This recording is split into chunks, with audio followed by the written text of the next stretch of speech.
ଟିକେ ଡାକ୍ତରଖାନାକୁ ନେଇ ଚାଲନ୍ତୁ ବାବୁ। ଏ ବାବୁ ମୋ ଗୁହାରି ଟିକେ ଶୁଣନ୍ତୁ ବାବୁ।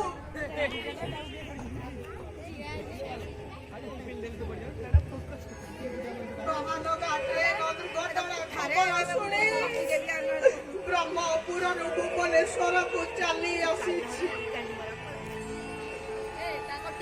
ଗୋଟିଏ ବୋଲି ପୁଅ ଦାଦନ ଖଟିବା ପାଇଁ କଲିକତା ଯାଉଥିଲା।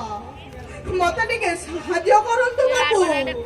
ମୋ ପାଖରେ ଟଙ୍କା ନାହିଁ କି ଫୋନ ନାହିଁ। ମତେ ଟିକେ ଡାକ୍ତରଖାନା ଯାଇ ନେଇ ଚାଲନ୍ତୁ ବାବୁ।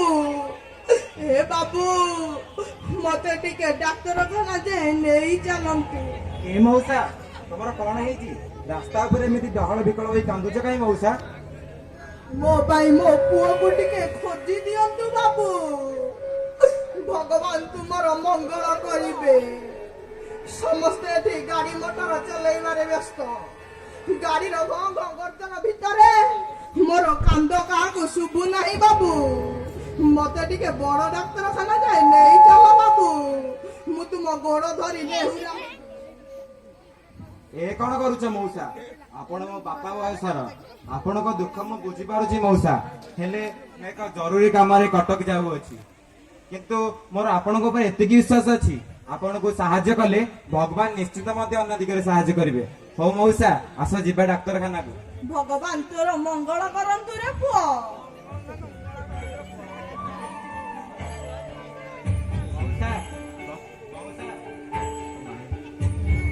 ମଉସା ପ୍ରକୃତରେ ମୁଁ କଟକରେ ଏକ ନର୍ସିଂ ହୋମକୁ ଯାଉଥିଲି।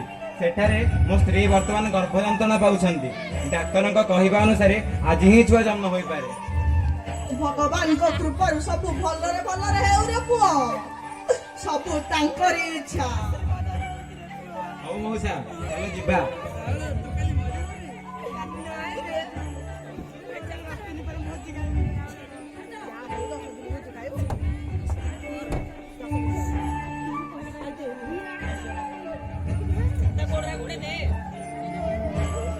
ଭାଇ ଏ ମଉସା ତାଙ୍କ ପୁଅକୁ ଖୋଜି ଖୋଜି ଏଠାକୁ ଆସୁଛନ୍ତି।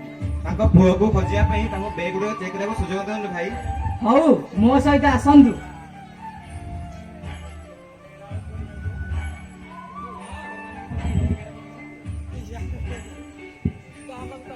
ମଉସା ଇଏ ଆପଣଙ୍କ ପୁଅ? ନାହିଁ ବାବୁ।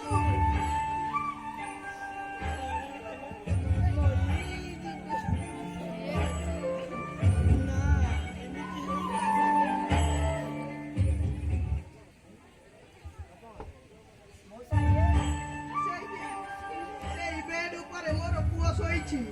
ଏ ପୁଅ ପୁଅରେ କଣ ହୋଇଛି ରେ ପୁଅ ତୋର? ଏ ପୁଅ ଉଠି ଯା।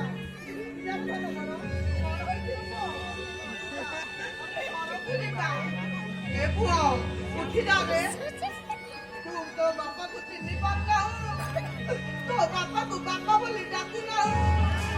ଏ ପୁଅ ଉଠି ଯା ରେ। ତୋ ବୋଉ ତୋର ଅପେକ୍ଷା କରିଛି। ଆମେ ମିଶିକି ଘରକୁ ଯିବା। ଉଠି ଯା। ଉଠି ଯା ରେ ଧନ ମୋର। ଉଠି ଯା।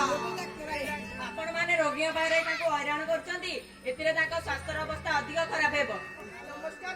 ନମସ୍କାର ଡାକ୍ତର ବାବୁ। ଦେଖନ୍ତୁ ଏ ହେଉଛି ମୋର ପୁଅ। ତାର ଫଟୋ ମଧ୍ୟ ମୋ ପାଖରେ ଅଛି। ହେଲେ ହେଲେ ସେ ମତେ ଦେଖି ଚିହ୍ନି ପାରୁନାହିଁ କାହିଁକି? ମତେ ବାପା ବାପା ବୋଲି ଡାକୁନାହିଁ କାହିଁକି? କୁହନ୍ତୁ ଡାକ୍ତର ବାବୁ କଣ ହୋଇଛି ତାର କୁହନ୍ତୁ। ସରକାରଙ୍କ ସହଯୋଗରେ ଆମ୍ବୁଲାନ୍ସ ଯୋଗେ ତାଙ୍କୁ ଆମେ ବାଲେଶ୍ୱରରୁ ଏଠାକୁ ଆଣିଛୁ। 2 ଘଣ୍ଟାର ଏକ ମେଜର ଅପରେସନ ପରେ ସେ ତାଙ୍କର ଚେତା ଫେରି ପାଇଛନ୍ତି। କିନ୍ତୁ ସେ ତାଙ୍କର ପଛ କଥା ସବୁ ଭୁଲି ଯାଇଛନ୍ତି। ଏ କଣ କହୁଛନ୍ତି ଡାକ୍ତର ବାବୁ? ସେ ତାର ପଛ କଥା ସବୁ ଭୁଲି ଯାଇଛି। ସେ ମତେ ଆଉ ଚିହ୍ନି ପାରୁନାହିଁ। ସେ ମତେ ଆଉ ବାପା ବାପା ବୋଲି ଡାକିବ ନାହିଁ। ସେ ତା ବୋଉକୁ ଆଉ ବୋଉ ବୋଲି ଡାକିବ ନାହିଁ। କୁହନ୍ତୁ ଡାକ୍ତର ବାବୁ ସେ ତା ବୋଉକୁ ଆଉ ବୋଉ ବୋଲି ଡାକିବ ନାହିଁ। ମୁଁ ମେଡିସିନ ଲେଖିଦେଇଛି। ଠିକ ଭାବରେ ଖାଇବାକୁ ଦେଲେ ସେ 1 ମାସ ଭିତରେ ସବୁ କଥା ସ୍ମରଣ କରିପାରିବେ। ଭଗବାନ ହେଉଛନ୍ତି ବଡ ଲୋକ। ତାଙ୍କ ଉପରେ ବିଶ୍ୱାସ ରଖନ୍ତୁ। ସେ ସବୁ ଠିକ କରିଦେବେ। ଭଗବାନ ଆପଣଙ୍କର ମଙ୍ଗଳ କରନ୍ତୁ ଡାକ୍ତର ବାବୁ। ସେଇ ଭଗବାନ ବଡ ଲୋକଟି ଆପଣଙ୍କୁ ଦେବଦୂତ ଭାବେ ପଠାଇ ମୋ ପୁଅକୁ ପୁଣି ଥରେ ମୋ ପାଖକୁ ଫେରାଇ ଦେଇଛନ୍ତି। କିନ୍ତୁ ମଉସା ମୁଁ ଗୋଟିଏ କଥା ବୁଝିପାରୁନି, ଏତେ କମ ବୟସର ପିଲାଟିକୁ ଆପଣ ରାଜ୍ୟ ବାହାରକୁ ପଠାଇବାକୁ ଚାହୁଁଥିଲେ କାହିଁକି? ମୋର ଗୋଟିଏ ବହୁତ ବଡ ଭୁଲ ହୋଇଯାଇଛି ଡାକ୍ତର ବାବୁ, ମୋର ବହୁତ ବଡ ଗୋଟେ ଭୁଲ ହୋଇଯାଇଛି। ଅର୍ଥ ଲୋଭରେ ଅନ୍ଧ ହୋଇ ଜଣେ ଦଲାଲ ସାଙ୍ଗରେ ତାକୁ କାମ କରିବାକୁ କଲିକତା ପଠାଇଥିଲି। କିନ୍ତୁ ମଉସା କଣ ଆପଣ ଜାଣନ୍ତି ନାହିଁ, କମ ବୟସର ପିଲାମାନଙ୍କୁ କାମରେ ଖଟାଇଲେ ମା ଓ ବାପାଙ୍କୁ ଜେଲ ଦଣ୍ଡ ହୋଇଥାଏ। ମଉସା ଆପଣ ଜାଣିନାହାନ୍ତି, ସରକାର କମ ବୟସର ପିଲାମାନଙ୍କୁ ମାଗଣା ଏବଂ ବାଧ୍ୟତାମୂଳକ ଶିକ୍ଷା ଯୋଗାଉଛନ୍ତି। ଏହା ସହିତ ପୌଷ୍ଟିକ ମଧ୍ୟାହ୍ନ ଭୋଜନର ବ୍ୟବସ୍ଥା କରିଛନ୍ତି, ଯାହାକି ଛାତ୍ରର ମାନସିକ ଏବଂ ବୌଦ୍ଧିକ ବିକାଶରେ ସାହାଯ୍ୟ କରିବ। ମୁଁ ଆଜି ଅନୁତାପ କରୁଛି, ତୃତୀୟ ଥର ପାଇଁ ତାର ଶିକ୍ଷକ ଯେତେବେଳେ ତାକୁ ବିଦ୍ୟାଳୟକୁ ପାଠ ପଢାଇ ନେବା ପାଇଁ ଆସିଥିଲେ, ସେ ପାଠ ପଢିବ ନାହିଁ କହି ତାଙ୍କୁ ଫେରାଇ ଦେଇଥିଲି। ଏହି ବୟସରେ ତାର ହାତରୁ ଖାତା କଲମ ଛଡାଇ ମୁଁ ଭଗବାନଙ୍କ ଠାରୁ ଜୀବନ ପାଇସାରିଛି। ମୁଁ ଆଜି ଶପଥ କରି କହୁଛି, ତାର ସ୍ମରଣ ଶକ୍ତି ଫେରି ଆସିଲେ ମୁଁ ତାକୁ ପୁଣି ଥରେ ବିଦ୍ୟାଳୟକୁ ପାଠ ପଢିବା ପାଇଁ ପଠାଇ ମଣିଷ ପରି ମଣିଷଟିଏ ସମାଜରେ ଗଢି ତୋଳିବି। ହଁ, ମଣିଷ ପରି ମଣିଷଟିଏ ସମାଜରେ ଗଢି ତୋଳିବି। ମଉସା ଯାହା ହେଲା ହେଲା, ଆପଣ ଦୁଃଖ ବୁଝିପାରିଥିଲେ। ଆପଣଙ୍କୁ ସାହାଯ୍ୟ କରିଥିବାରୁ ଭଗବାନ ଉପରେ କୃପା ବର୍ଷା କରିଛନ୍ତି। ଡାକ୍ତରଙ୍କ କହିବା ଅନୁସାରେ ମୋର ଭଲରେ ଭଲ ଗୋଟେ ଝିଅଟିଏ ହେଇଯାଇଛି। ମା ଏବଂ ପିଲା ଉଭୟ ସୁସ୍ଥରେ ଅଛନ୍ତି।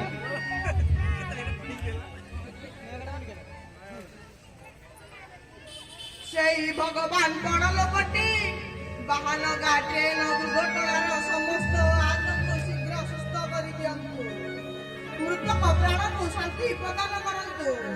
କରି କରାଉଥାଏ ସେଇ ତା ବିନୁ ଅନ୍ୟ ଗତି ନାହିଁ। ମୁଁ ଆଜି ସମସ୍ତ ପିତାମାତାଙ୍କୁ ଅନୁରୋଧ କରୁଛି, ସେମାନେ ନିଜ ନିଜ ପିଲାଙ୍କୁ ଏଇ ମୌଳିକ ଶିକ୍ଷାରୁ ବଞ୍ଚିତ କରନ୍ତୁ ନାହିଁ, କାରଣ ଏହି ମୌଳିକ ଶିକ୍ଷା ସେମାନଙ୍କର ମୌଳିକ କର୍ତ୍ତବ୍ୟ। ଏ ମଉସା ତାଙ୍କର ଭୁଲ ବୁଝିପାରିଛନ୍ତି। ସେ ତାଙ୍କ ପିଲାଙ୍କୁ ଦାଦନ ଖଟାରେ ଆଣି ପାଠ ପଢାଇଛନ୍ତି। ମୁଁ ଆପଣ ସମସ୍ତଙ୍କୁ ନିବେଦନ କରୁଛି, କେହି ନିଜ ଛାତ୍ରଙ୍କୁ ଏ ମୌଳିକ ଶିକ୍ଷାରୁ ବଞ୍ଚିତ କରାନ୍ତୁ ନାହିଁ। ସେମାନଙ୍କୁ ପାଠ ପଢାନ୍ତୁ ଏବଂ ମଧ୍ୟାହ୍ନ ଭୋଜନର ବ୍ୟବସ୍ଥା କରନ୍ତୁ, ଯାହାଦ୍ୱାରା କି ସେମାନଙ୍କର ବୌଦ୍ଧିକ ଏବଂ ମାନସିକ ବିକାଶ ହେବ। ସେମାନଙ୍କୁ କେବେ ହେଲେ ଏ ମୌଳିକ ଶିକ୍ଷାରୁ ବଞ୍ଚିତ କରନ୍ତୁ ନାହିଁ। ପ୍ରଭୁ ଜଗନ୍ନାଥଙ୍କର ଜୟ।